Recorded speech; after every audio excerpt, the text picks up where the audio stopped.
Guys, we are back. It's been 2 weeks. Blue left, he's back. Just wanted to Blue actually wanted to enter twice to make up for the week that we left. You see what I'm saying? So he won. That was for last week, and now he's here for this week. And the whole reason we didn't have a podcast is my fault.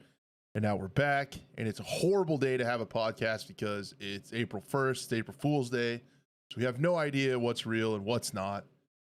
But we're here, and we're going to do our best. I, for one, kind of despise this holiday, and I'm not going to try to trick people.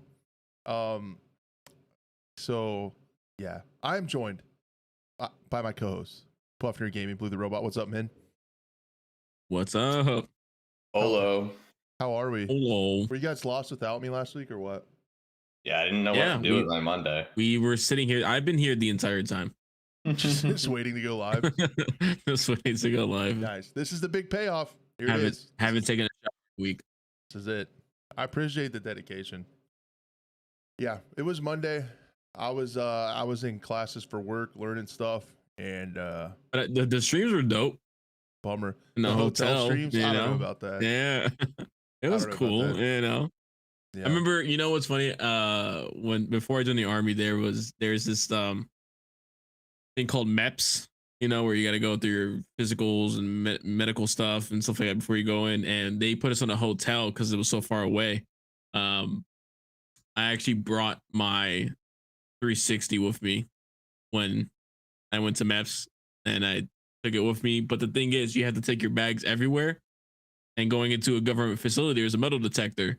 So then, of course, it goes through, and they're like, "What the fuck, dude? You brought a whole fucking Xbox?" I was like, hell yeah, I'm in a hotel by myself, got nothing else to do. I'm not allowed to leave the hotel because you won't let me. Of course, I'm bringing a game console. What else? Yeah, that's the thing. The thing I didn't plan on, I took my PC all the way to Denver, is like the time switch. So it made it like the time switch was bad because now I'm like 2 hours behind you guys.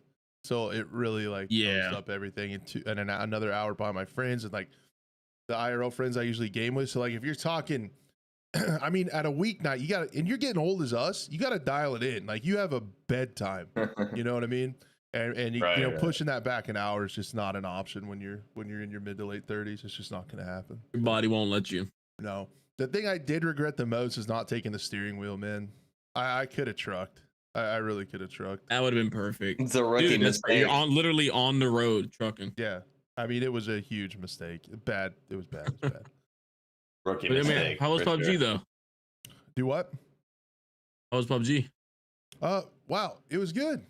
Surprisingly, like, yeah, I'm terrible at it, and like the movement, I need time with the movement and stuff because the inertia is real. Like it's a little bit gummy feeling.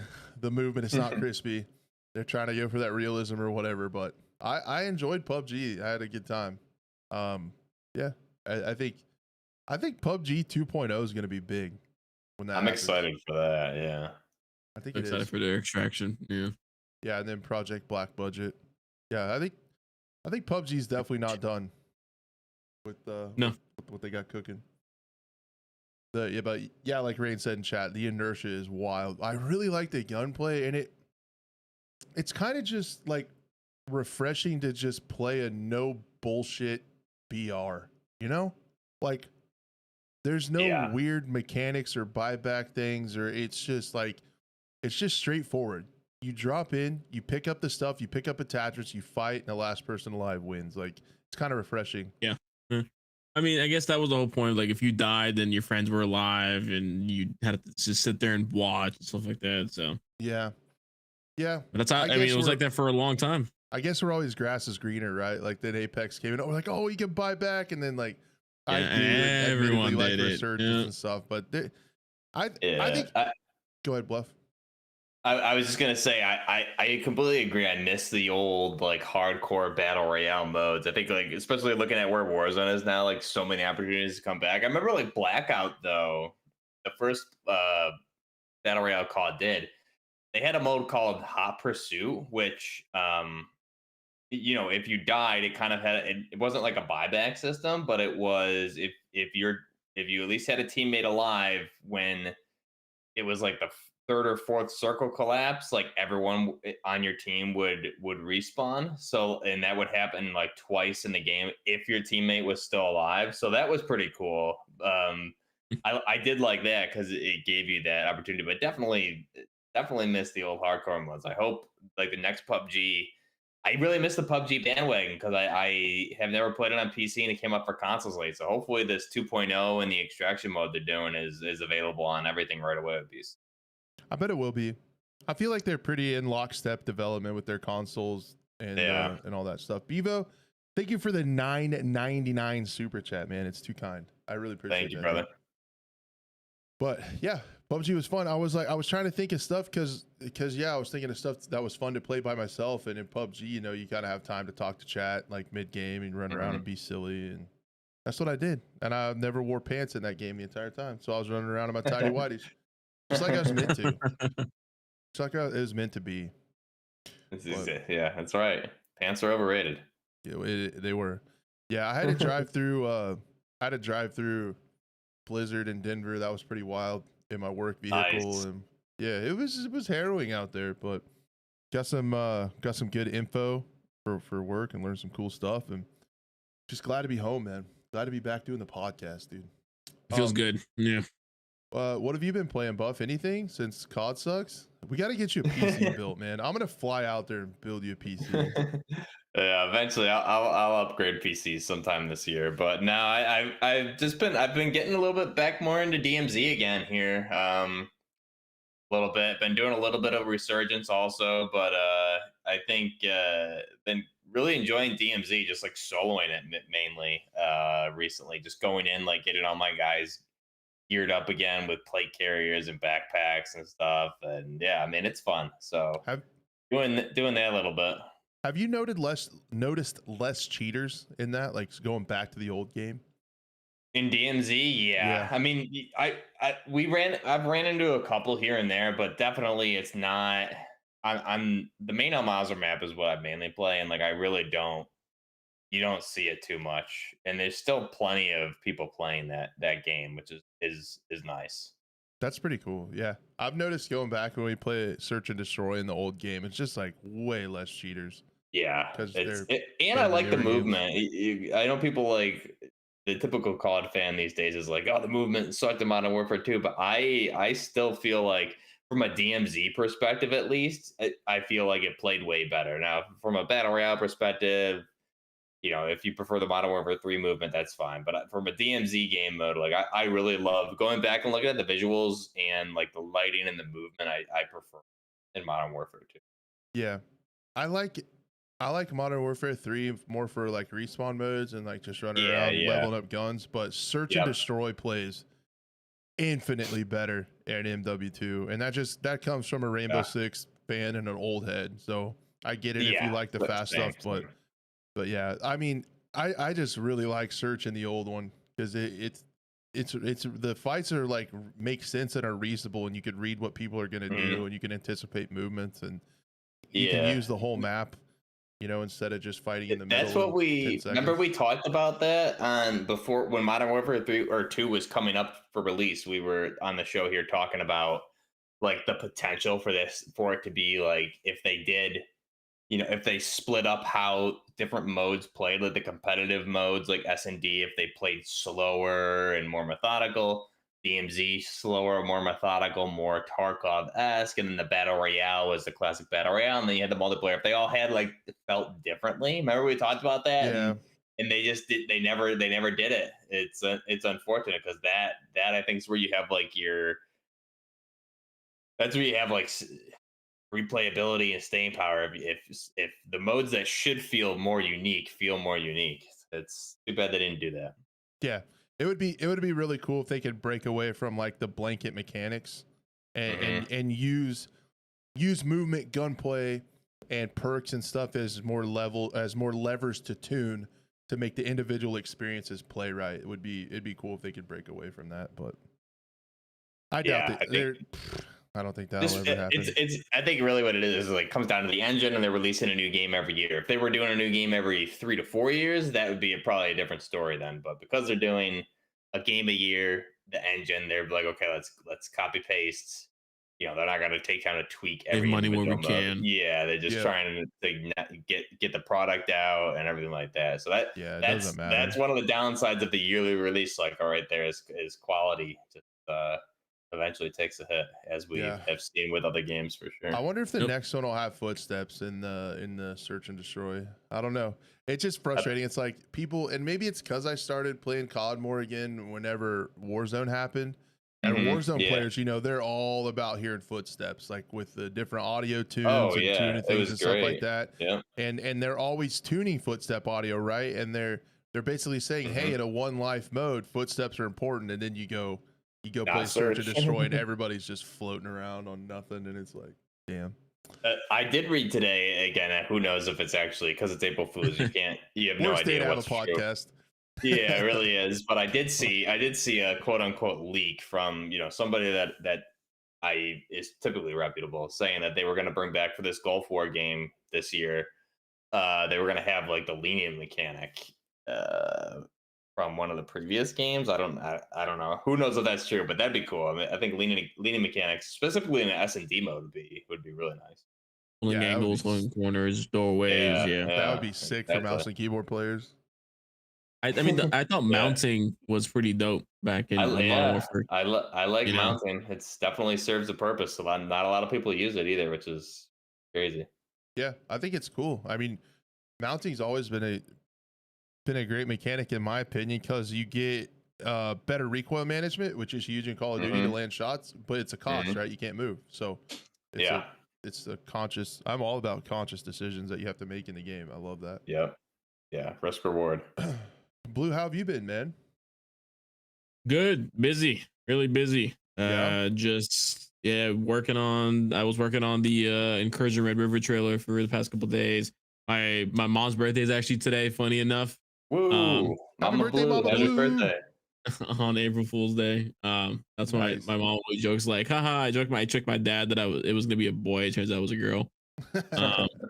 And then so we had like this past weekend, we were kind of celebrating a little bit, hanging out, went to church and stuff like that, did the Easter egg hunt at church and stuff like that. It was really good service, and son got to go get all the Easter eggs, stuff like that. It was really cool seeing him do that. And then that's awesome. Then we had like a little surprise party for my mom back at the house, which is that my brother kind of came up with. He was like, hey, why don't I just like put the key under the mat, I'll set it up while you guys are gone. When you come back, we'll surprise her. So that was really cool. Yeah, that's awesome. But then during all of that, I was also sitting there trying to get the trailer ready for Incursion Red River, going back and forth, getting footage. We had a play test a couple days ago with Moy Dog, Tack the Gamer, Kobe Crates, myself.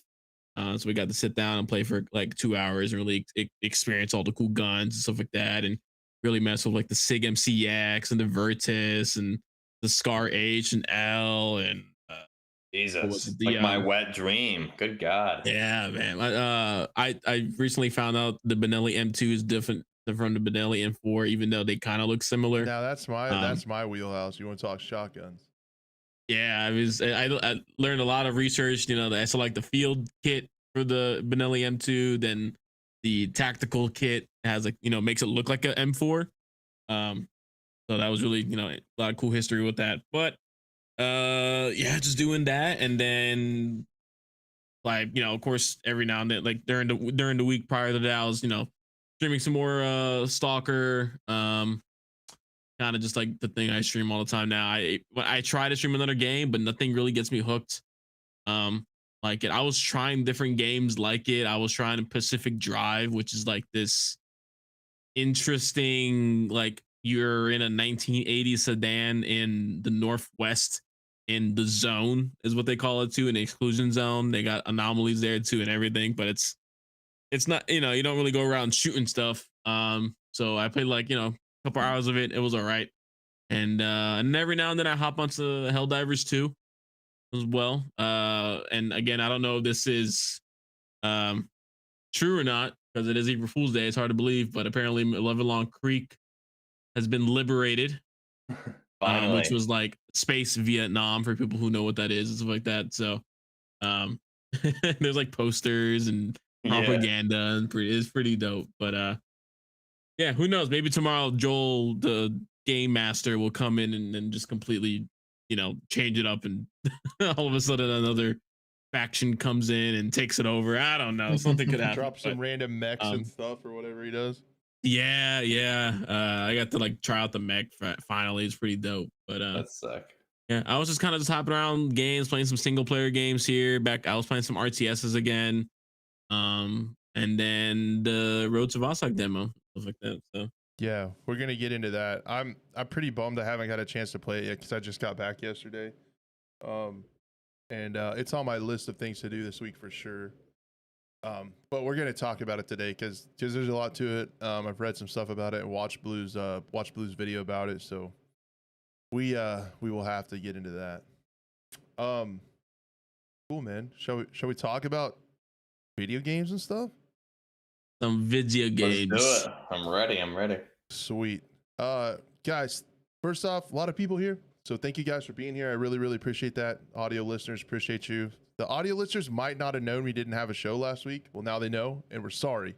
But we love you. We love you so much that if you want to leave a review on Spotify or Apple Podcast, it would be amazing. Share the show around if you want to support us. Be a friend, tell a friend. And let's talk about something depressing. XDefiant. It'll have footsteps in its S&D mode in 10 to 12 years.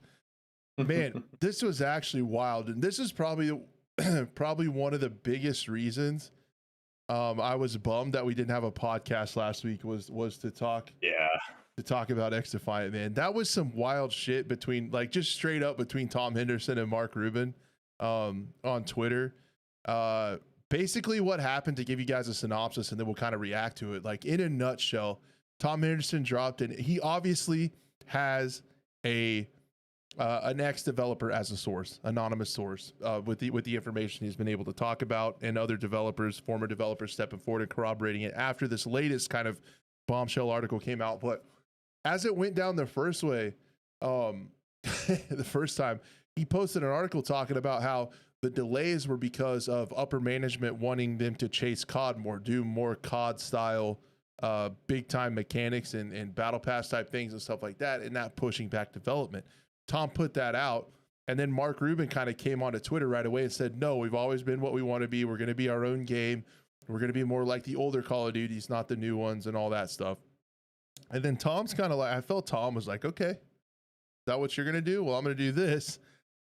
And then it feels like, man, he got some quotes from a former developer, and this could be like an angry ex-developer or whatever, but just basically talking about the toxic culture, crunch, and all the delays and everything, and just how similar to Battlefield 2042, there's kind of a clique of management and upper management, like a group of cronies that could do no wrong, and they call themselves the boys or whatever, and they just made all the calls and changed things, and it just doesn't feel good. They talk about the Boys Club was a name given to a select few individuals who caused constant problems for the game development, and the term was collectively agreed upon by some members of the team to feel a sense of camaraderie. But a couple years later, that group grew to a dozen or so, both male and female individuals, and its term has evolved into something much more bitter in the studio. The group had been the cause of missed deadlines, crunch, a toxic work environment, and multiple people leaving the project, said sources. The change made more. I don't know what you guys think of this. It sounds like we've heard this before, like this happens. Let's say same old. Yeah. It kind of does. And it's a bummer because you kind of got the feeling. You kind of got the feeling with Ruben being so transparent on Twitter that this was going to be different, right? You kind of felt like, man, he's just calling it like it is, talking about development, how things are going. And it just kind of felt like, oh, this is going to be different. I bet this guy's cool to work with. And like, it sounds like, it's going to be a tale of, an underdog that we're rooting for and hope it does well. It's crazy. One member has no design experience or people experience and has been given directorial powers because of personal friendship, said one source. And that sounds like, they brought on several Call of Duty pros, and the main one was Aches, the former Call of Duty pro Aches, and probably doesn't have any design experience, but they gave him like directorial powers. He's always been a part of the game and vocal about tweeting and stuff. This is a quote. There have been many instances where people have cried, had mental breakdowns, or stopped caring about their well-being because of the toxic environment fostered by the club. The boys club is a close group of protected individuals who think they are better than everyone else, and they do as they please without any repercussions, said one developer working on the project. So that's like a current developer. Damn. Having to go anonymous too, probably. Oh, sounds like the new world order of XDefiant, brother, for life, right? Woo! Yeah, Wolfpack. Yeah, and the netcode, like, yeah, dude, just overall, like the broader scope of XDefiant has been like, what are we doing? Like, they're still having netcode problems, and they've been working on this game for years, and they're not making anything spectacular and crazy. They're making an arena shooter that's like a throwback to older CODs. I thought it was like ready to go after their last beta, and they just needed to like I thought they were working on some issues with like the PlayStation approval and Xbox approvals from the stores, and it's been like what, 6 months since then? Yeah, half a year. Yeah, it's weird. X to dying. I was gonna go with X depressing. Like that's yeah. X defying is pretty good too. So like I like X depressing. Like one of the good things it had going for it though was like out for me personally, just in the world of Crash, I was like rooting for it because like Ruben seems like a genuine dude, right? Like I like the transparency, even though it makes him sound a little bit inept because they can't even like get netcode figured out. So I wonder if it's not him though, it's the people he surrounds himself with, or that is surrounding him, you know, like that boys club, like you said. But yeah, it's not just him, but yeah, they said they're gonna do, and then XDefiant like had to like say something, right? Like yeah, they had to come out and say something. So they said that they're gonna do another play test, and if it goes well, then they will do a launch date. And it's just like, that's weird. It's so wild, man. You're not reinventing anything. Like we're not sending people to Mars. Going back to the basics. Like you're making an pretty much what you're doing. Shooter. Like how is this? Wasn't this also announced originally in like what was it, 2021 or something? While, when they went back, yeah, they rebranded it and everything. And I mean, they're gonna definitely. It's really tough. Like, with what window are they shooting for here? As far as, because if you make the argument, okay, you want to stay away from COD with the release window, but I mean, 2024 like is a year where there's a good amount of stuff. You know, you have potentially Gray Zone coming in at some point here. You know, you got the next Call of Duty is going to start ramping up here in a few months, and they'll probably start hearing some more things about the EA EA developer. Yeah, exactly. And you got Delta Force this year, and that's going to be having their playtest kicking out in June. Arc Raiders, there you go. Good think of the word. Arc Raiders, yeah. So I mean, they're the kind of like the sweet narrow window spot is kind of now. So I'm really curious what they're going to end up doing. I'm going to be kind of sad. I feel like we've been talking about XDefiant since I started the freaking podcast. Like once it releases, it's kind of gonna be surreal because like we don't talk about it. Yeah. Well, didn't they announce it like kind of hand in hand with the battle royale first person Ghost Recon, and like the backlash on both was so bad, and they rebranded this one, but they canceled the other one. That's what I remember, is they both kind of were announced around the same time. Yeah, it's crazy. So yeah, they came back and said, we're finishing preparation for a 12-hour server test session that will be worldwide on all platforms. The goal of this test is to stress our servers and get critical data prepared us for launch. Guys, this will be like the 85th beta test. This is where we need your help to test our servers as much as possible. As always, feedback on your experience is important to us. After this short test, we expect to be able to lock a launch date for the 8th time. Literally, you could probably go back in time and read the same exact statement back then. Dude, yeah.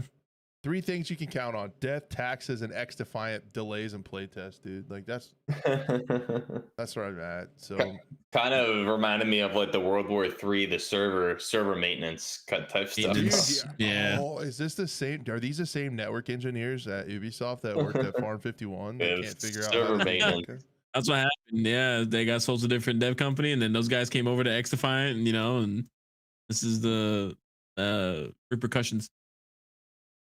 Yeah.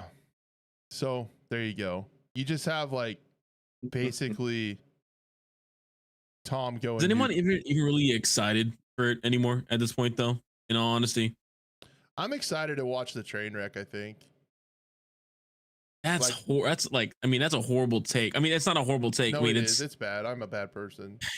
Well, look, because it's a horrible take, but it's a not surprising one. Yeah.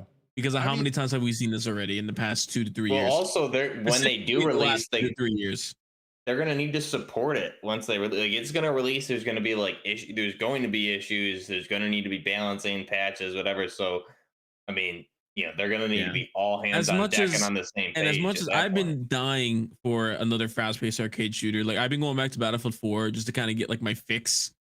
Just playing on regular core, just kind of get some team deathmatch in. Just feel that like. All right, I can, shoot some people down, pick up a game, leave. I've been dying for something like that, old school Call of Duty, and it's hard to just imagine with all those higher up issues and devs coming out and saying how toxic the workplace is. I mean, heck, they're gonna be making a documentary about freaking Ubisoft like they did Nickelodeon. Like, watch, just a couple years, you'll see. Yeah, definitely not good.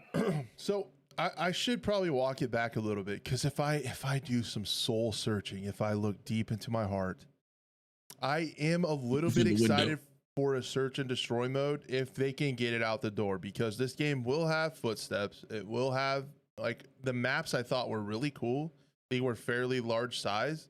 I think there's some really good rounds of search and destroy to be played on this. I also think those kind of modes, given the success of Rainbow Six, hero shooters kind of work. I think if they have a really long cooldown on the ability, so maybe you can pop your ultimate like only once a game, maybe 2 if you go to overtime. So you have to think about like it's a tactical decision when you want to pop your ability and stuff like that. That's a universe where I could enjoy this game. If it's got, and there is post-launch content planned. Maps are one of the biggest things I want. They have 12 of them planned, after launch and already in the oven. So there is a universe where it's successful to me, and it's free to play and I get to try it, right? So not out anything to try it. That's the other side. You've been so let down this entire time. I mean, there's that other game. Yeah. Alara Prime, that was, that little playtest that happened last year. Yeah, right. That 3v3v3 Counter-Strike type of game with some, again, same thing, like once a round you would use your special power if you had it, depending on the person that you chose. And I thought that was a really fun game, and it was just one playtest, and I haven't really heard anything about that as well too. There's just this is just another cycle repeating itself with just multiple games. I mean, XDefiant is worse for sure. I'm just the whole model of like, it's got potential, we'll keep an eye on it, hits a lot more nowadays. I feel like it's, I'm just, I agree with a lot of people. I know a lot of people have that sentiment of just like, I'm so tired of these playtests over and over and over again, just to be let down again. And if it doesn't change at the top, because it needs to work from the top down. Because you got, like you said, you had that developer that came out and said something. So it's not the developer's fault. There are games out there, don't get me wrong, there's probably some really crappy developers out there, but 9 times out of 10, you could point up to the top brass. And until we start voting, or not voting, oh my God, I'm getting political. Until we start or basically letting these people know, hey, I'm not going to pre-order, I'm not going to pay for another project until you start coming out with decent games again. I don't get what's changed. I feel like in my timeline could be off. I'm getting old and forgetting a lot of shit. Back in the day, like the older Battlefields and Call of Duties, they just launched them, and you played them, and they the only thing you had a demo. Eventually. That was all you got to test. Sometimes, you go sometimes like you go to Blockbuster and get the demo from there, or went to Pizza Hut and got a freaking demo there, or a Scholastic Book Fair and got a demo. I don't care. Just like it was but it was a piece of a completed product. It wasn't a play test. Then it was an actual job to be a game tester. It wasn't just, they didn't put it out on us. This is free labor. This is how they save money. This is how they can pass off crappy products to us as consumers. And then on top of that, they ship it and fix it later. And that's probably going to want to happen to XDefiant.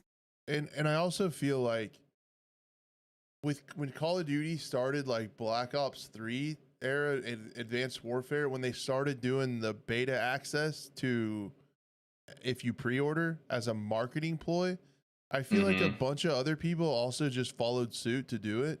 Yeah, that's when we started getting more and more betas, and then people saw betas as like an early access and to get excited about. And now I'm just exhausted with them, man. Like, I'm just exhausted. Like, Helldivers, they didn't really have much of a beta test or anything. They just dropped. I didn't even hear about it until it came out. I didn't even know about it until Rooks there in chat gifted it to me, and that game had, like, I think max peak concurrent players on Helldivers 1 was like 7,000, and now it hit over 500,000 at one point. Like, you released a good game for a decent price, and on top of just Jesus Christ, and I don't understand, and switching gears to the indie scene, I don't understand why they have to have so many play tests and betas and stuff.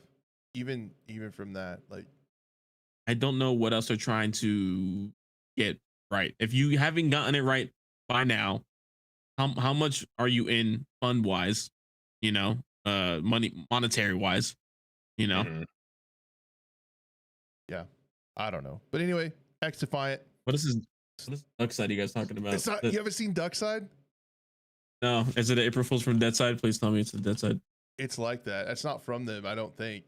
It's Deadside, but you're a duck, and it looks sick. I'll pull it up right now. If we're gonna talk about it, let's talk about it right now. I don't even care. Oh, Daisy Rust-like multiplayer called Duckside. Interesting. Okay. I was like, you guys talking about Deadside? You guys talking about like the Ducks and Deadside? Like, no.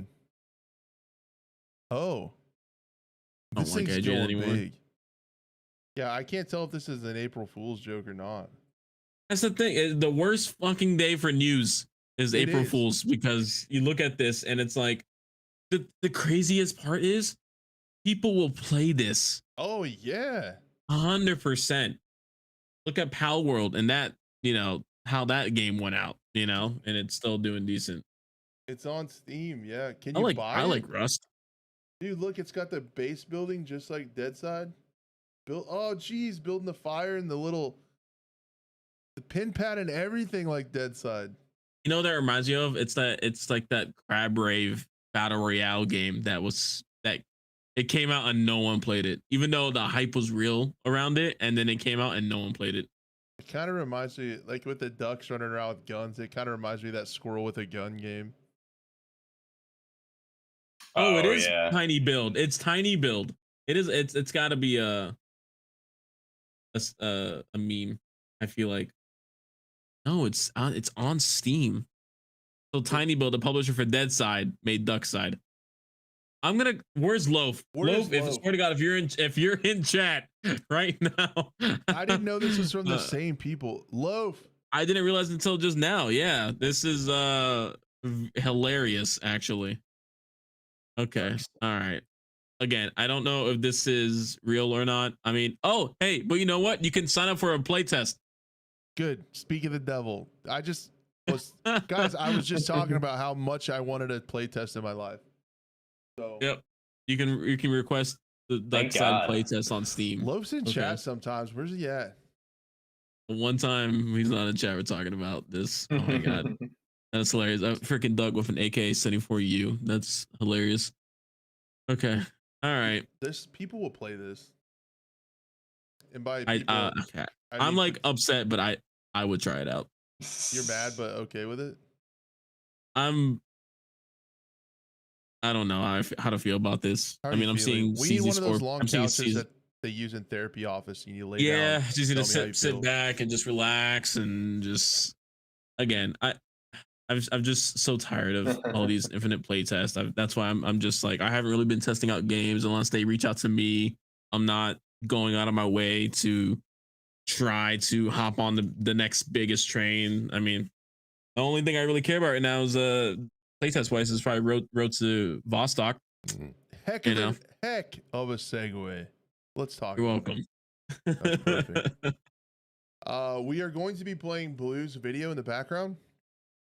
So oh god, if you're on console or if you don't want to mess with downloading it yet, watch Blue's video. God dang it! I'll tell you how to. I'm excited for it. I haven't got to play it yet because I was gone. I'm so bummed. Yeah. So this is demo 2, which is a highly awaited demo version, I think, in my opinion, because it introduced a lot of mechanics into the game, such as your like personal hideout. As well, you have your own little storage container. You can put weapons on the wall. You have shelves. Everything is movable in the game too. You can literally drop a roll of duct tape, pick it up, place it.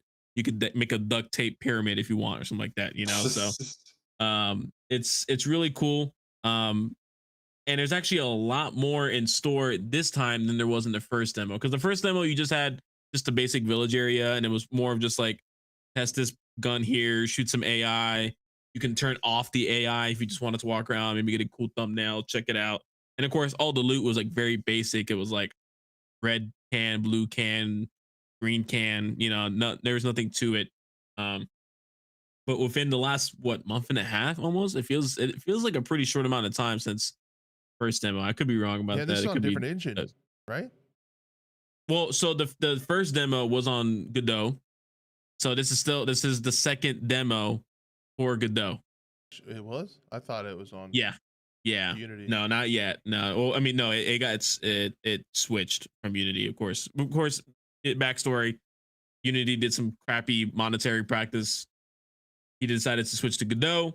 Then Demo 1 came out about like a month ago, maybe a couple more.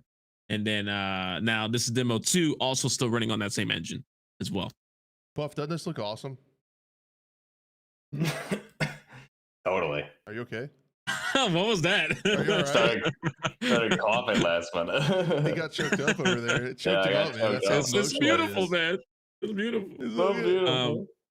So good. I mean, so like again, it's very basic inventory system.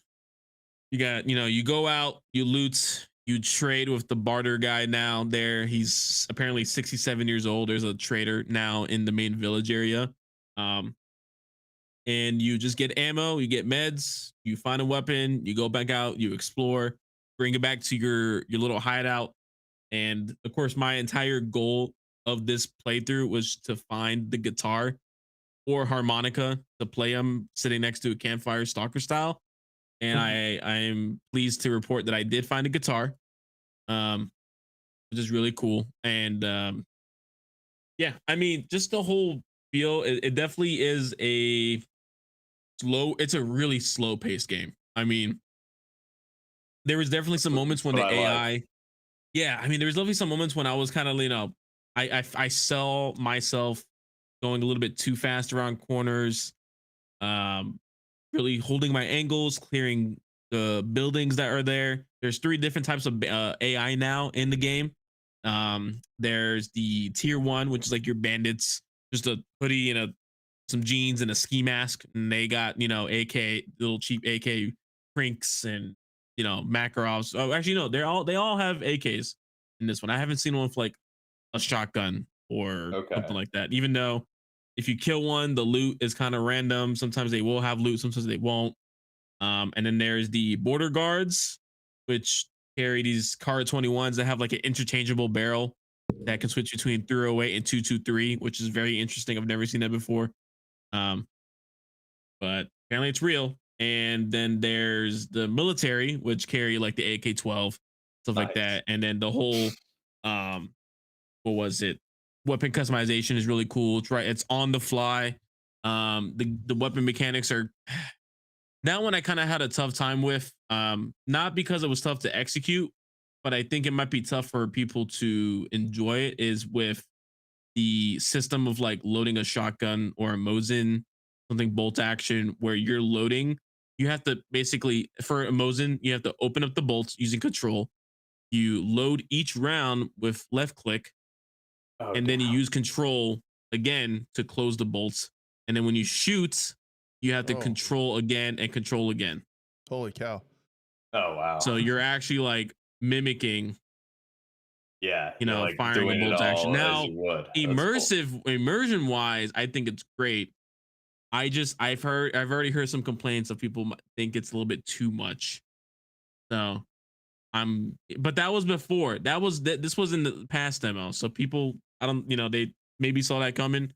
I think to be honest though, once I got used to it, I was rocking it, dude. I was out there just, I would quickly open it up, boom, boom, boom, boom, rock, lock it back, shoot again, pump shotgun, same thing. I would, what was it? Basically, you load each shell, you pump it, shoot, pump, shoot, pump, shoot. So I don't know. I like the immersive wise because I could literally just sit there with the bolts open and just hold it. I think it's when really you're doing cool something like an AK or what. Now the AK you have to do this, you just press similar R. thing. No, you just press R. The full thing. So interesting. it's interesting that for bolt action or pump, you have to actuate every single action. But for a semi-automatic, you just press R, load around. It loads the chamber too, as well too. Oh, really? Okay. Because I was gonna think like similar to, because what you described with like operator does similar things. So when you reload like an MCX or an AK, right? You hit reload, it changes the mag, but if your chamber's empty, you gotta like shift T or control T or whatever to chamber around. I'm surprised. Maybe that's something he'll add, because that'd be cool. I do like that feature because like an operator, I like it immersive wise, cool. but yeah, I think some people might not enjoy it. But I don't think that it's a single player game though, right? I mean, it's a single player game. Mods will be coming out on launch, yeah. So it's done for a reason behind it. Right. It's not just put in there because it looks cool. Right. Yeah, it's not like you're PvPing. So yeah, exactly. Game, there's no PvP at all. Yeah. Exactly. I mean, there's definitely other single player games that probably do even worse stuff out there. Like every step you take, you have to press a key or something like that. I don't know. There's probably a game out there like that. But there are, and I was telling Crash a little bit off the stream. It was like in our little producer chat that I spent 2 hours and I barely got to explore what I wanted to. There's so much to look at there. Yeah. I mean, like I went for the first like 30-40 minutes. I was still just stuck in the first village. Another thing as well too, the AI. And I guess Auntie just said that the Vostok AI overhaul is coming in the spring. So appreciate you hanging out in chat and shout out Auntie. Shout out to Auntie telling everyone updates. But yeah, you would go out of your hideout. You can kill everything, go back out, come back. It would still be replenished. In fact, they might start respawning even when you're out there for a while. So it was kind of annoying when you're sitting at a trader and you're bartering and you got to get to a certain level because there's like a red and green level. If you give enough, you can take more. If you give less, you can't take a lot. It's not like exchange of money. It's really like a proper bartering system. But you can get shot during your trades, and it refreshes every 10 minutes. So let's say you get into a pretty big fight, you gotta heal. You were about to buy some ammo. If you got shot like a minute 30 and you got into a fight that lasted 2 minutes, you come back, the whole shop just got refreshed and you don't know what's there now. So again, there's a lot more with it, and he did mention it as well. So he did put a disclaimer there's a lot more things in this demo.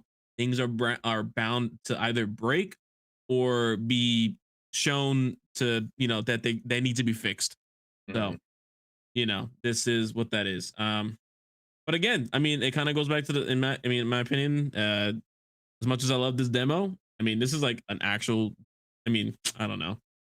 This is definitely a play test of some sort for sure. But it's a play test you get to play forever. It's not like a play test that you play for a week and then it goes away, and then you gotta wait until exactly. So this one you can just keep playing as to your heart's content. Really interesting mechanics too. Apparently there's gonna be a VHS tape as well too, floppy disk. I don't know what that's gonna have to do as well. So yeah, I can't. I gotta try this out this week. I can't wait. Hop in. Yeah, I mean it runs great. I think, in my opinion. I mean, I maxed out everything. You can still do the same thing where you can make a snow immediately. There's swimming now as well too. There's a really cool swim mechanic, which I never thought I would ever see in that game. To be honest, I thought it would always be just like, you couldn't go into water or something like that. But this one actually, you jump into water, you press middle mouse button, you activate your like swim animation, and then when you get back out into the land, you press middle mouse button again, you're back to walking. So, yeah, again, and then of course, like, and then just like the little detail, like I showed it in the video, standing next to a barge and turning on the storm function and seeing the barge move a little bit more because of the storm rocking the water a little bit more. It's just, it's super immersive, man. And I finally found the guitar randomly on a dead body, that you actually have to like put into your primary weapon slot and then play different songs as well. And then shout out to Barry Boggs who helped with the animation, which I found out a couple weeks ago. He also helped out with a really cool stalker mod called Devices of Anomaly Redone, which this guy, all he does is like just hand animations, reloads. He worked on the guitar stuff, I think, and Nice. yeah, it's just really cool to see that the collaboration as well. Crash, come on, man, that looked cool. Maybe some people were interested in that. I'll shoot. Little heart game. I've already grinded that little heart game for hours. I'll send you a link. Okay.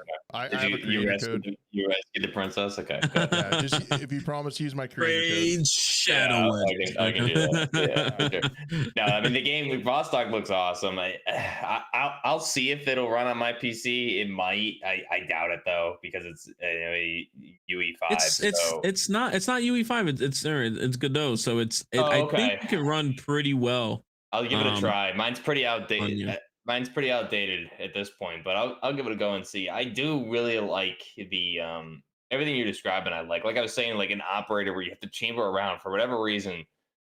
That just makes me feel like so immersed and powerful, right? Because it's like actually you reload, have to, and then you gotta you like manually you're chambered. So what you're describing with like the loading of the bolt action sounds really cool. But I do like, I mean, just looking at the AKS-74U there with the correct optical mounts and attachments that he's using, like everything's, the attention to detail is really good, which we've seen from all the devlogs that he's done. So this looks pretty sweet. I think everything we're seeing here looks good.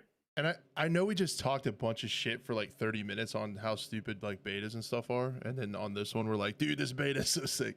I just want to put some caveats on it. Like, this one makes sense because there's an incredible, this had an engine switch, and then it's done by mostly a single person. But to see the progression from demo 1 to this one, I think that's the difference. Is like an insane amount of work, and should be appreciated. And also, what's crazy about all that being said, there are very few bugs in these demos. Like, the quality of work and the distance covered in time is awesome. Like, I will say that entire video, not once did I run into a single game breaking bug. Yeah. I mean, you also need to keep in mind, like this, like you said, Crash, this is a true play test demo where, like you said, he's building on the game iteratively, and there's changes every single build.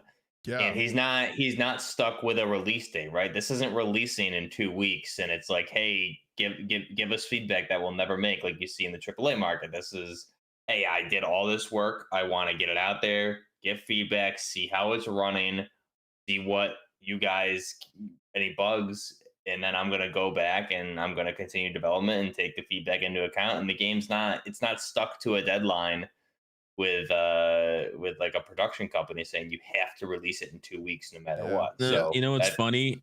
Just true thinking play about what you're test. saying. Just thinking what you're saying. It's funny. Mhm. It's when because I think it having the caveat of like this is an actual legit playtest. I think it's because it's an independent developer acting and Right. making a game like an independent developer. You don't have indie company now. You have indie companies trying to act like they're Mhm. AAA, and I think that's when Right. you start running into issues Yeah. Or because even like other companies that just started, they have that, you know, game first, money second mentality Mhm. where money is important. You need money to run the company. You need money to fund the game, the development, you know, so on and so forth. But if you focus on the game, that will come with the second nature almost.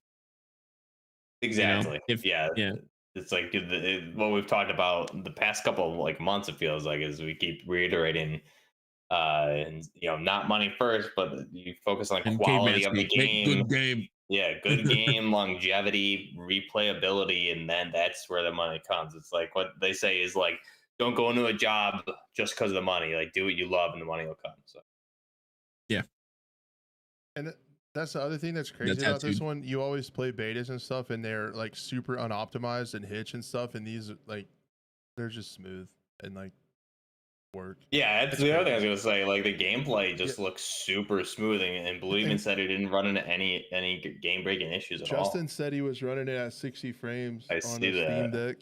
Deck. So like That's to awesome look on a that good and Steam already Deck. running on Dude, Steam that'd be Deck. so much fun, dude. I would love to play Road to Vostok on a Steam Deck, just chilling Oh, on the couch. Right? Man, oh, that would be sick. that's pretty cool. Yeah. To have all that running and on an engine, an open source free engine. That's the other thing that's wild. Yeah, yeah. Yeah, I mean, and we talked about it before. This is a big, you know, not just about developing for independent creators, but developing for Godot. This is showing what this game engine can really be a part of. It's a And big, hopefully big it can win for inspire all around. it can inspire other developers without a ton of money that you can still get a game out the door. You don't have to pay a bunch of royalties to an engine. So cool, man. No, it's cool. Awesome. We're as we have the whole time, we will be following this one all the way up to launch. We've I already see the started. vision even more. Maybe We'll we say can that. get maybe when it gets close to launch, we can get Auntie back on, talk about it a little bit. That'd be sick. Oh Yeah, yeah. Not I'm putting you sure. I'm not sure. putting you on the spot, Auntie, but you could probably. Oh, he is. Okay, yeah. Yes or no, right now. If you say no, we're gonna Or expose else. Or Road to else. Vostok. Yeah. Banned from chat. No, that was that. Like for those of you wondering and interested in this game, and like newer listeners, you could go back. You could go back and find that episode, and it is crazy. There is so much information in that episode. Um, we should look up what number it is. I'm really bad at doing podcasts, so I mean, if I I will was say, dude, Update in chat. Auntie said, "No, I hate you guys. Your show sucks." So I guess that settles like, it. mad yes, respect. nah, that's good. He's Nah, he always said I say honest. yes. I He said Yeah, respect he's it, man. I stand-up do. He guy. said I do. He's gonna do I mean, it. I will say too, seeing a lot more now of like the behind the scenes of game design. Holy crap. Can you do it right and you can do it wrong? Like you can do it real wrong. And there's so much work behind this. So for just another shout out to Ozzy for doing it pretty much by himself. It's insane. It's also like the difference of a passion project, right? It's like he's invested in this himself. It's like a passion project. I want to make something that's great versus Yeah. being told by a production company, this is what you're making and this is the deadline. Suits are telling you gotta hurry up Right. and get some micro transactions Yeah, in there. yeah. You know, we'll So. start seeing Road to Vostok skins soon enough, you know. No, I mean that's exactly the hell like what we saw with Helldivers. Good quality game, look how successful it was. Pal And World. even their monetization model is really great. I mean, it's a battle pass that never expires. You know, you can earn the actual currency that you can buy with real money in actual game. It just works. It doesn't feel like you know, what's the word? You know, it doesn't feel like you're getting scammed, you know, for more money when you got, you know, packs that cost at half, sometimes at even more than what the game that you bought in the first place. You know? Yeah, exactly. $30, $60, $90 for some skins, you know? Are you ready for this? It's episode 49. More skins? Can we talk about episode 49 was the interview? Okay. And we're 114. Wow. It's been a while. A lot has happened between that was before I even came on, I think, huh? Yeah. I think so. Yeah. Episode 49, you can listen to Auntie, and that entire episode is still relevant. Like, to hear him talk about his processes and stuff is awesome. So if you're excited for Road to Vostok, that's a piece of content to check out for sure. It was sick. All right. We get to talk about more skins now. We'll probably talk about Road to Vostok again a little bit next week. So I'll probably have a few things to say about it when I check it out. But anyway, Battlefield. We actually have Buff. I hope you're sitting down. I can see that you are. I am. We actually have some cool, good news for Battlefield. Do we? Okay. Yeah. Really? Yeah, guys. Is it April Fool's? No, because this happened last week, so it's not April Fool's. Okay. Unless it's really, really good April Fool's that got me. It could be. They thought about it ahead of time. It could be, but better late than never, I guess. We are pleased to share that EA anti-cheat will be extended to Battlefield 5 this Wednesday, April 3rd, 8 o'clock UTC. You will need to restart your game to benefit from the changes of this client update. There's an anti-cheat blog, but after me incessantly bitching about it, we're going to have anti-cheat in Battlefield 5. Like the majority of the community still has been talking about it for years. What year is this right now? 6 years after launch. 6 years after launch, we're getting anti-cheat. Hold on. Guys. Be honest with me, Crash. Do you think this is a win? Do you think this is good news, or do you think this is just us? This is like I think, in my opinion, they bent you over, and you know they basically they went in a little bit softer this time. I mean, they definitely went in really slow, like 6 years slow. That's for sure. They lubed you up real good. And the foreplay was intense. Yeah, right. I feel like I do think it's like a good faith move. Is my take on this. You know, because it has been an issue. Obviously, it's late. Like you can't, but I guess so. You can't praise them too much because it's 6 years later, but it is better late than never because there is still a dedicated player base to that game. But I do think not only is it, I think they're kind of doing this on like good faith, whatever the issues were with that game in 2042. But I'm also hoping, looking at this glass half full, is this is preparing for the next game. Like, okay, you know, we have this, let's roll it out to Battlefield 5 also, because we know there's the cheating epidemic in that game. We can collect data and make sure this thing's, you know, refined and has some experience before we port it into the next title. So hopefully that's how I'm. They're getting ready for the next title. Why else would they release it now? I think I'm just a pessimist at this point. I'm just so tired of it. But I see where you're going with that. There's really no. I just can't come up with another reason why they would go back and do it. Yeah, because there's just not enough. The cheating problem is really bad in 5 still to this day. As Crash talked about, I think just the last show. That website that Crash mentions all the time. With you can just see how many cheaters are in a server. The fact that that's even something that you have to do to play the game in a good lobby, like that's insane. So if I were testing something, I'd say we definitely need to roll it out to this game because the cheating problem is huge and we're going to get data out of it. So I view it as that's how I view it from an IT perspective. That's my take on it. Yeah.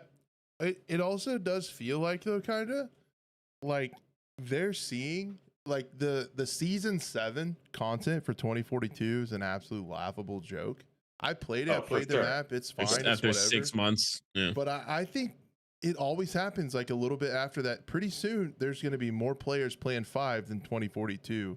And I think kind of what Samuel said in the chat is they're going to try to keep people engaged what they can with the Battlefield franchise until the next one. Until the next one. There's going to be more people playing this one. I think it's a W, and I see what you're saying. Like, it's a good test bed, but also maybe they're realizing that people like the old Battlefield formula. And I was going to mention that too, because I know you love the movement in Battlefield 5. You love the way that game plays. 5 plays and really now, well. if all they did was reskin Battlefield 5, made it modern or semi-future, whatever. That'd be my, reskin it for modern. I'm on board. 100%. You know, so it's like, are they doing it because they realize that people want a more traditional Battlefield game?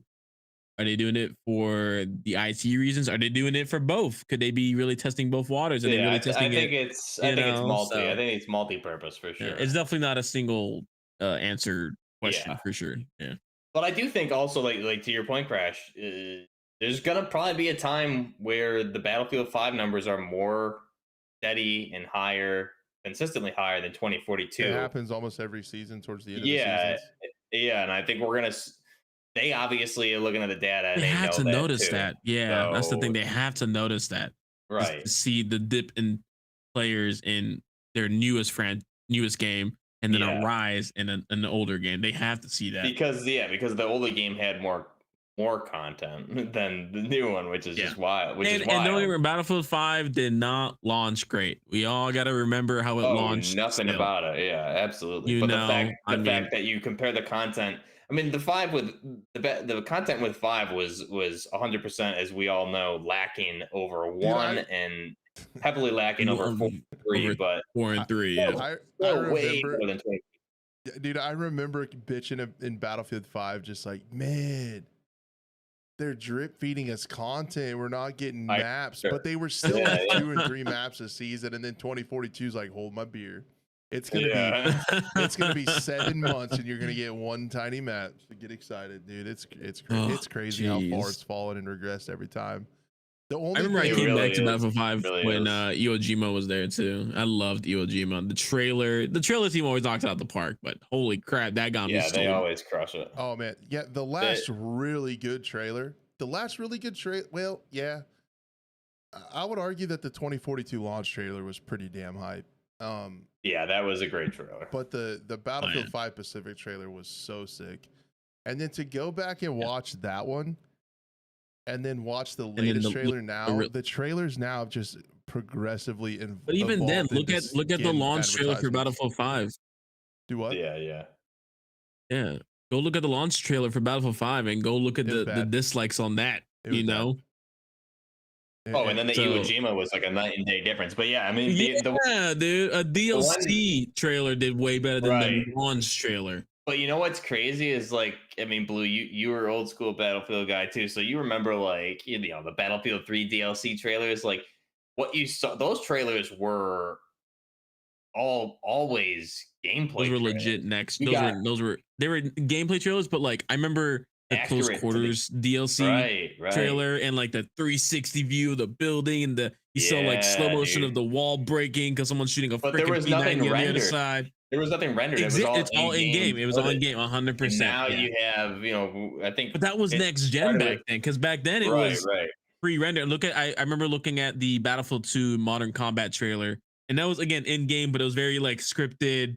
You know, it was very like, you know, they run over here, do this, I mean, so was, you know, a little bit of some of those other trailers, Battlefield 3, Battlefield 4, but it was sometimes it would be also like show real players playing real Battlefield. I remember like Battlefield 4 had that same thing where they would interview Battlefield players to talk about like their playtest on Siege of Shanghai during those early playtests. And they're like, oh man, then a freaking ATV was on top of the building and it fucking jumped off, and then a helicopter shot the ATV midair or something like that. All kinds of, and they're just like real players. Now I don't know if they were paid. I don't know how real they were, but well, the thing is, from like, a customer perspective, I was like, hell yeah. and those experiences, paid or not, like those are experiences that the trailers were actual gameplay footage. The experiences that people were having in those interviews were experiences that anybody jumping into the game is going to have. And then you go into like, mainly I think it started with Battlefield 5, a little bit in 1, but it's all like pre-rendered narrative. There's no gameplay, very little gameplay. Oh yeah, dude, what was that Battlefield 2042 trailer? With the original Battlefield 2? No, Battlefield 2042. What a world! I don't know. My God! Yeah. The stupid YouTube CGI. Yeah. The what CGI. A time to be alive. YouTube, yeah. That shit, man. That I was like, and that the was trailer after. Team, yeah. That was leading right up to launch. I think it was right before the game launched. But I mean, like to circle back, the point is like that was after the beta too. That was games, like it was yeah. So the point is like as the game quality has declined, the trailers have gotten better, but also zero gameplay or reflection of the actual game. Because like the launch trailer was so awesome, we were all on board. Even just for season 7 trailer. Even the season 7, yeah. All about skins. Yeah, they loved showing off their new skins, the weapon skins, vehicle skins, player operator outfits. Yeah. That was what you saw mainly more. Commercial. It did. You got the people. Someone's got like a mask on for whatever reason, and everyone's got a mask on these days. Which I think I do think I was doing some like YouTube rabbit hole stuff, and I got into like I don't know anything about Warhammer. I came across a Warhammer video. Like the Space Marine was some faction, like all had these, like 40K, that type. Yeah, it was just like I don't even know anything about it. Some faction had like these masks, and they looked just like all these operators that they put it in these modern games now with a mask, like literally carbon copies. So I don't know. Maybe they're inspired by.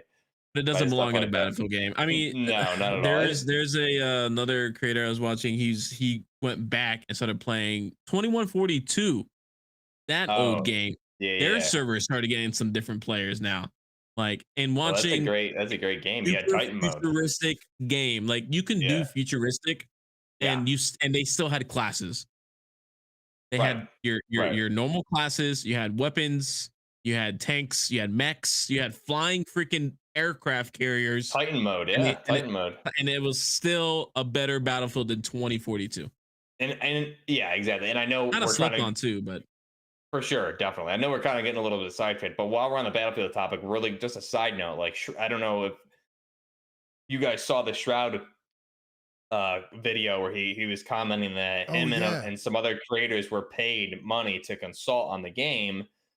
They were none of the feedback was taken. Yeah, so they were showing a lot of those skins and stuff like that, and they had a lot of feedback. Like they were shown, for example, he used the Santa skin, right? And they all were like, it's cool, but it doesn't belong in a Battlefield game. Like you absolutely cannot release those skins.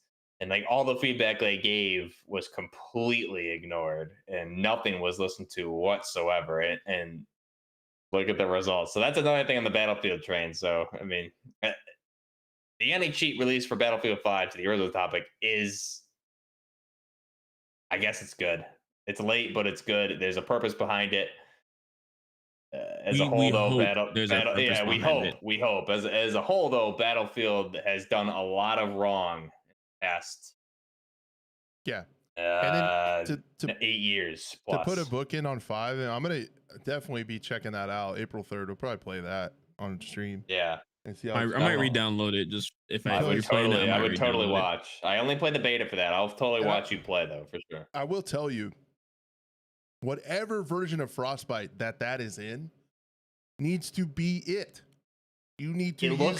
It looks so amazing. Much better, and I get so much better than 2042. And I can run that game and stream it with everything cranked up, looking stunning, and still get like 200 frames in 1440p while streaming. It looks crazy, so good, dude. And it looks better than 2042 and runs so much better. I don't get why they changed. That's like peak Frostbite. And the other thing about Battlefield 5 that was so depressing, we've talked about this before. Not only maybe this might make Firestorm relevant again on PC. That's what I was thinking. That would be sick. What else is when they quit in the Pacific, it was such a downer because that was shaping up to be like, that could have been. I agree. That could have been the definitive World War II shooter. They could have started moving into the Eastern Front and done some of those bringing the Russians. Battles. Yeah, they could have. They could have started doing Africa. It. Yeah, man. See, that's what I mean. That's a great point, Crash. Think about.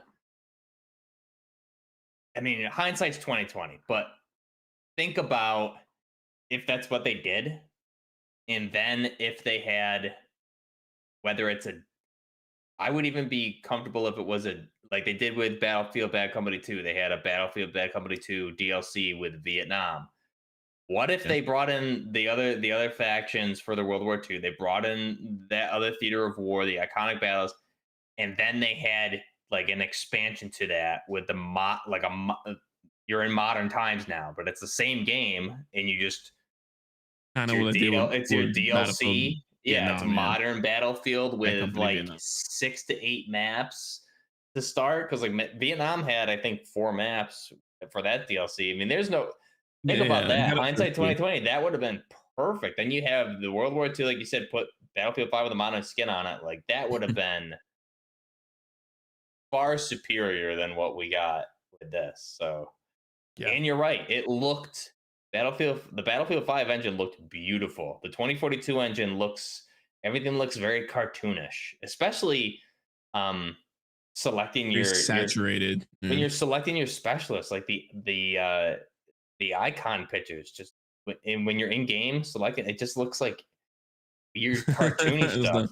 It just I don't know. Yeah, it's just really LinkedIn strange. Profile. Yeah, it just all looks very weird. You're right. The Battlefield 5 engine, whatever they were doing with that visually, it looked. Say what you want about the game at launch and blah blah blah, but it looked. I mean, it had the gritty World War II look to it. If they wanted it, I don't know how far they wanted to take it. Like it had the potential to go all that way. And I think the Iwo Jima stuff is where it started really taking shape of its own. What you do cool. When you talk about Battlefield Crash? You see what you make us do? What happens every time? I'm sorry. These are good topics, though, man. It like this is such great discussion to the point where it's like if I mean clearly according to Shroud they don't listen to anybody, but like this is bouncing ideas off the wall right here. That like this is the kind of stuff that they should be discussing in the meeting. From us. You know? Yeah, they shouldn't. This is the kind of stuff that should be being discussed behind the doors. Over there, at DICE, not on the podcast. Instead, they're like, what we should do is just get rid of classes completely and like have guys say lines like, it's just how it works out. Don't order some pizza sometimes. Don't be sad. Like, yeah, don't be sad. We don't know how to make games anymore. Instead, you have people who are the fans having the actual discussions that should be taking place in like. Let's come up with a concept, a design of the next game. Like we're the ones doing it. It's ridiculous. We don't know how to play games anymore. We don't know what we're doing. Anyways, so Battlefield 5 has an anti-cheat starting Wednesday. There you go. That's cool. Thanks. Summarizing that for you guys. Yeah, we just went down a rabbit hole, but that was a good rabbit hole. Some more, please. This is just that was a good rabbit hole. Sometimes that was something, right? That was something, right? I'm just better than you. Whatever they were.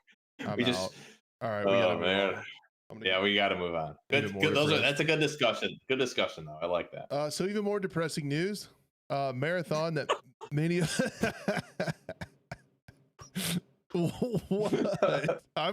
Keep professional, guys. Keep professional. Sorry, Blue. I'm not as good at you as segues. Okay, that's all I had. Like, that's the best one I had. Let's just keep it moving. So when you're doing a segue, you're like, okay, this news story is depressing, and now this one is too. So we just go with that theme right into the next one. See how I did that? Oh, beautiful. Man. So I thought you did a great job.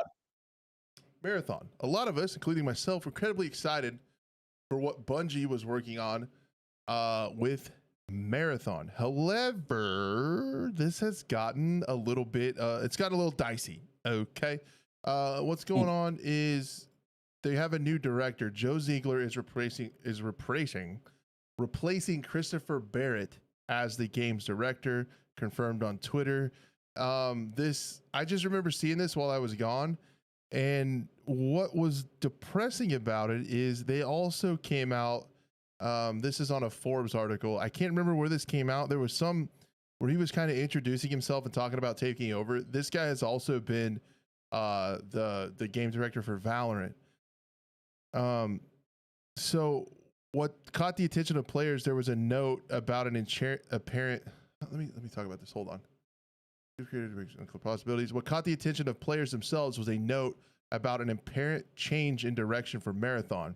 The game is quote unquote moving away from custom player characters in favor of a selectable cast of heroes. So, an extraction shooter that everyone was incredibly excited about, with having, I mean, it looked cool, dude. Like the trailer is one of the sickest trailers I've seen in a long time. The thought of having Marathon on a giant open world that kind of sounded like it was going to work a lot like Helldivers, where players worked on these big giant tasks as a community to unlock new parts of the map, work together to take different things and complete, community-wide objectives. Sounded really cool. You were going to have an extraction like looter shooter where you were going to be able to customize your own character and stuff. And now it sounds like they're going the Valorant, Siege, whatever, Overwatch hero style. Bringing in heroes so they can sell more skins. Watch, it's going to happen. If it doesn't happen, I'll be shocked. I'll eat my own words, but it's going to happen. You will see skins for those operators. This sucks, man. Like, I don't know. If there's one thing that's proven, tried and proven, it's that people love hero shooters. So we need more of them. We need more. Everyone loves them. Not enough.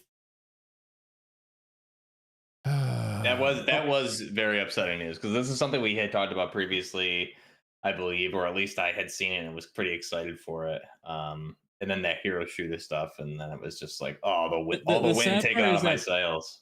Marathon had such a big history back in the 90s. I mean, I don't know how popular it was back then. I was born the day it came out, one of the years it came out, but this was it's going to be very interesting to see. Okay, I'm interested to see how it turns out. I guess you see it coming with the Valorant director coming in, but you also thanks. Oof, that is depressing. There's also some really rough writing on the wall with in regards to their financial situation. It sounds like within the company there's growing expectation that senior company leadership will leave in droves the summer of 2026 when the final payouts of Sony's acquisition of the company take effect. With this in mind, there's a strong push to get Marathon out the door before then. So basically, they're still getting checks and paid from Sony's acquisition of the company. When those run out, a lot of people are leaving. So if you're in a upper leadership management position and you're on borrowed time, knowing that you're going to leave in 2026, do you give a shit how good the game is? Yeah, why would you're just at that point? It's a job. You got to pay your bills. So that's it. The passion's gone at that point. This doesn't feel good, and it just One day we're gonna have an episode with a lot of good news. It's gonna happen, but today's not that day. Today's not that day. Yeah. So it sounds like there's gonna be a lot of turmoil headed Bungie's way in the near future. Just a ton of bloat in these companies that are just getting hit hard with how the economy's been, and it sounds like Bungie's no different. Yeah, we'll see. I hope it doesn't go to a hero shooter, but it sounds like it is, and that's really a bummer. Really a bummer, because I don't want that. Tired of that.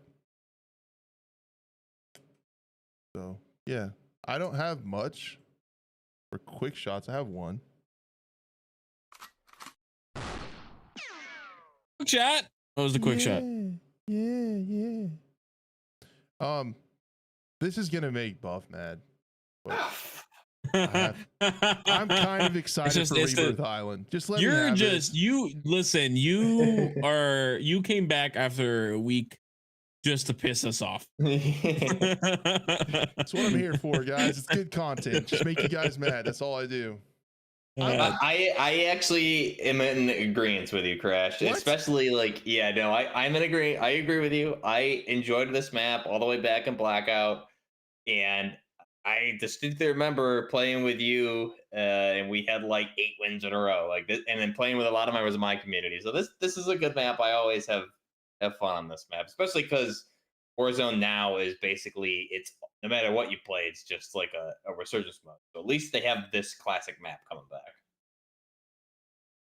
Yeah, I'm excited for it. I'm like you, Buff. I have a lot of memories on this map.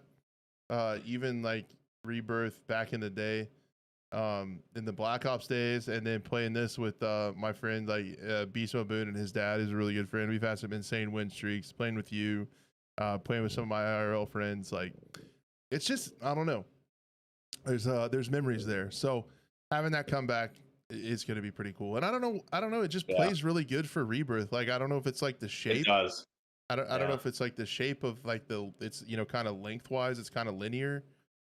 I don't know, but it's a good mix of, I think it's also a good mix of fighting areas. Like there's the building layout and everything like that. There's always, no matter where the circle pulls, there's like good fights. Whereas like Ashika and some of the other maps, like there's some areas where the circles will pull where it's just not it's not enjoyable to get in firefights. No matter where you end up here, there's good firefights. That's why I think to me it's like a good map. There's substance everywhere. Yeah, it's a good mix of cover, a little bit of open stuff, and you can swim on this one now. You won't die the second you touch the water. That'll be interesting. How many times have I died like trying to drop, but your parachute doesn't go off or something, and you touch the water and insta dead? Dead, yeah. that'll be pretty sick. Yeah, so that's April 3rd with season 3. So that'll be fun. I'll be checking that out for sure. Probably do a stream for that one. That'll be fun. I mean, I am excited also to use, you know, the new weapons. I think that's like my main thing is using the Modern Warfare 2 weapons and the Modern Warfare 3 weapons, because we haven't had this map since 2019's Warzone, right? So it's been a little while. We haven't been able to use any of these new guns yet on it. Yep, I remember that. Like Rain says in chat, whenever the water was instant death, the water was lava, and then your loadout would drop in there, and there's just nothing you can do about it. You just had to look at it. Yeah. Like, man, that'd be cool to have. Too bad. Yeah, right. Can't swim, no water. Justin's not into swimming on this map. What's his problem? What's your problem, man? He hates water. Wow, imagine hating water. Couldn't be me. Oh yeah, I mean, depending on some of the honestly in the Blackout version, when it was called Alcatraz, they had a boat off the island at one point that they added, and there was some really, like, the water was shallow, and it looks like from the trailer I can see some shallow water. There was some awesome firefights off the coast there, where there was like the broken down boat. There was a little teeny island out there with like a hut, and like sometimes a circle pulled out there, and you had some awesome firefights to win the game. Like, I enjoyed it. But yeah, people are just like chilling in the water. So like it can be ready for sure. But I don't remember the water being super deep in the areas in Alcatraz, at least. So we'll have to see what they do with this iteration now that you can get in water. Sweet. Yeah, I'm excited to check it out.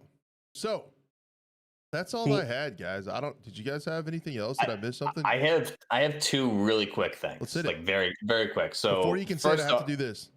Okay. So first off, okay, go. I need to circle back to 2042 because after we moved on from the topic, no, it's stuck in my head, and I just kind of had like a revelation about the game. Is you're gonna buy EA? The no-pats, right? Think about it, because the same operators are available for both factions, right? So really, it's just really what's happening is the Russian and U.S. governments have cloned civilization, and the clones are just fighting.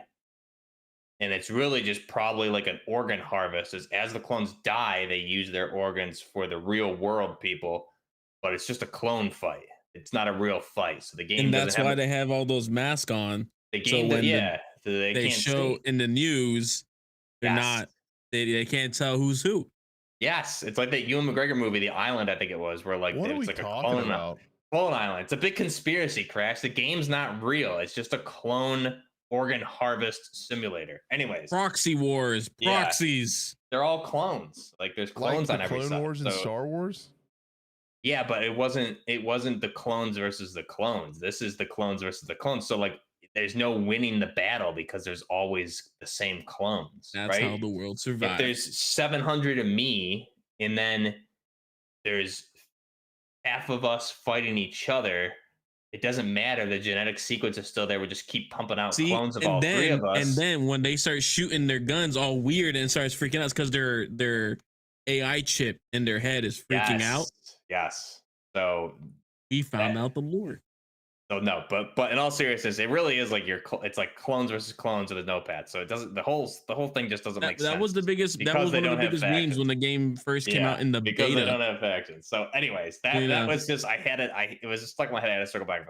So the next thing I just wanted to briefly touch on is we can boom shut. Maybe next show or a future show. I know we talked about it originally when the trailer kind of released, but Dragon Ball Sparking Zero. So for anybody that's like a Dragon Ball fan, which is I happen to fancy some of it myself. This is not even like a part of it. Yeah, this is just like a very tiny piece of my collection. But the Sparking Zero is Budokai Tenkaichi 4, which I think we talked about it when the release trailer or the original announcement was. So Budokai Tenkaichi 4 is like the ultimate, or Budokai Tenkaichi 3 was like the ultimate Dragon Ball Holy Grail game. So now finally, it's like 10 years later, they're going and making BT4, which is called Sparking Zero, but it is Budokai Tenkaichi 4. So they did do a trailer. They had gameplay. We'll probably put aside a little bit of time for that next time. I know we're mainly, we video games of all sorts. So it's going to be a really cool fighting game. The game looks amazing. If you guys haven't checked it out, check out Sparking Zero. And RIP Akira Toriyama, because he did pass away. I think it was early March, mid-March. So that'll be something we can kind of break into, because they have a lot of gameplay, but you can see the character roster is going to be the biggest ever, which is crazy because Budokai Tenkaichi 3 had an enormous roster. So this is going to be better.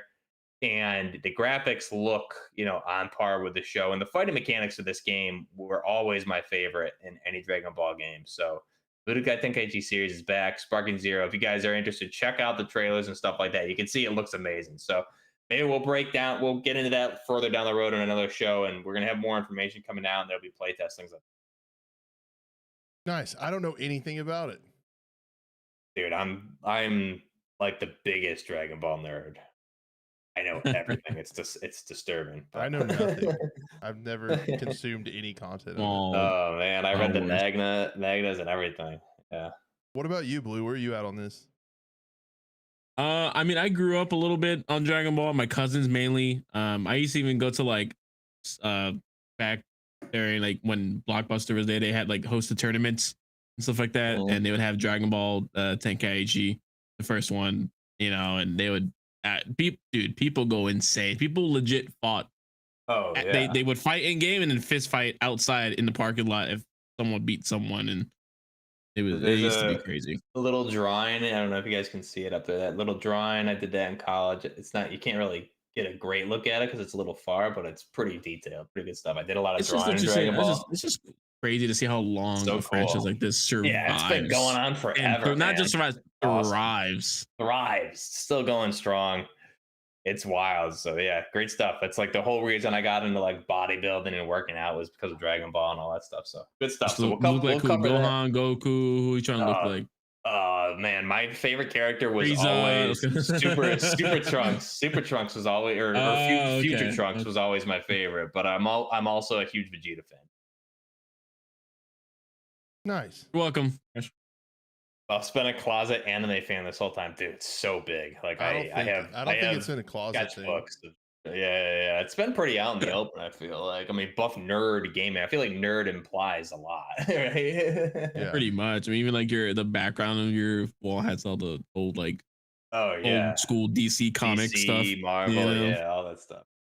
Heck yeah, for sure. So that'll be cool. We'll cover that some other time. All right, I'm down. That's all I had. All right. I think that's a program. I think it's a great program. That is a program. I'm excited. I'm gonna go liberate some more planets, probably in Helldivers. We'll see. Someone may or may not have gifted me Helldivers. What do I do? Ooh, you play it. You play it. Please play. Please play. Oh my god, I literally will play tonight. Democracy, dude. Crash. For democracy. You gotta try it at least once. You gotta try it at least once. It's basically, I went on like a little bit of a rabbit hole like over the weekend too. It's just like going through like I found like a Starship Troopers retrospective video going through like some dude did a in-depth retrospect on all the stuff and like did a lot of comparisons to Helldivers 2 about how like basically Helldivers 2 is the video game of Starship Troopers, and I thought it was really such cool. A cool like way to think about it. Like that's really the game they would play in the Starship Troopers franchise. I like that. I'm gonna show some of the inspirations. It was really cool. Yeah, that's funny. That's funny. Blue, will you lead me around so I don't die? I'll lead you straight into hell. I got you. We'll dive into hell together. I will go. All right then. Yeah, that might happen. That might happen. Cool. Love it. Guys, everyone in chat, everyone listening and downloading, especially if you made it this far in the show. Thank you guys for sticking with us. Thank you guys so much for being here. Can't thank you enough. Again, if you want to support the show, we do not ask for money. We just ask to be a friend, tell a friend, share it around, bring someone back with you next week. Share the links when we go live. Share the links when I post them on X and throughout Discord. Let's just grow this thing, and we appreciate you guys. Leave us a comment on Spotify or Apple Podcasts if you have time to do so. That would be greatly appreciated. Until next week, we will see you on Scope. Bye, guys. Peace. All right.